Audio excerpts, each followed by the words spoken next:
There is a rift that has been ripped, and now we have even more proof linking Mob of the Dead to Shadows of Evil. Hi, I'm GRIZZ Viollent. Welcome to GRIZZombies. Now while you're here on my channel, if you enjoy zombies content and want the latest Easter egg guides, as well as lore to go along with it, subscribe, man. It's that simple. Mob of the Dead was set in the year 1933 when the plane first took off. Well, at least for these four criminals, it always appeared to be the first time because they are trapped in an endless cycle.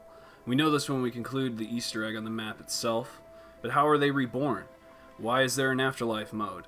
These questions are answered when we have this endless cycle occurring. We also see Mob of the Dead plane coming through Shadows of Evil now in the 1940s.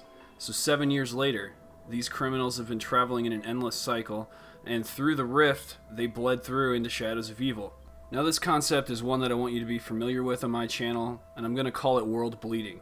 That term is based off one of Rad Austin's video he made, and the idea of the rift being broken, allowing things from one universe to bleed into another. A link to his video will be in the description box below. So let's cut to the chase. The chase that ended this so swiftly for our characters at Alcatraz. We have our detective in Shadows of Evil. We know that he's a dirty cop. But do you really know how dirty this man's past really is? Would it surprise you if I told you that the reason Finn O'Leary, Albert Arlington, Salvatore De Luca, and Billy Handsome were in Alcatraz to begin with because of Jack Vincent, the dirty detective, arrested them? Yeah. We know this because it's the case that Jack jokes about it in-game and about Alcatraz in his dialogue within Shadows of Evil. I'll play one for you now. Busted a little weasel who tried to use one of these to blast open a bank safe. Dumbass nearly blew himself up. Could have used this when I busted Sal's liquor joint. Oh, stop your fucking bitching. Could have been worse. You could have been sent to Alcatraz. He jokes about Weasel, but he admits to busting Sal's liquor joint, which is the name on the ticket we get in Chang's Laundry. The detective has quotes for busting all four of these characters in Mob of the Dead, so they were in Morgue City before they were sent to Alcatraz. That's what that means. Some of you may think Shadows is like transit because of the bus-like feature we know as the train, but I assure you, besides that one major similarity, Shadows is more relatable to Mob of the Dead in so many more ways. We see our characters go from black and white in Mob of the Dead, then in Shadows we see our characters passing out from the drink, and then they're marked.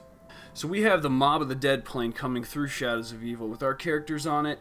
We hear them in the audio, and then they crash on the giant, where our characters are now gone. So the Mob of the Dead characters are not on the giant. We just see it sitting on top of this building. The rift we know of in Origins, where we actually got a visual of it, it's now corrupted. And so we look at the evidence and we can put together why certain objects are located in places where they should not be at. If you need another example, look at the box. The mystery box is heavily influenced by the rift, and we tend to see new wonder weapons bleeding into the system all the time. There's still a ton to figure out when it comes to piecing together more of what happened on the giant, but I do have some lore to give you guys. From Origins, the test subjects have spent 2 years apart from Richthofen until they reunite on GRIZZ again in Black Ops 3's The Giant map. Yeah, that happened. So, that leaves a gap in the storyline, and now we are getting a clearer picture of where we're at and the connections that will guide us into GRIZZombies. Remember, world bleeding because it's a part of our storyline now, and it will be taken into considerations within all guidelines of our future story. I'm Viollent, and I'm out.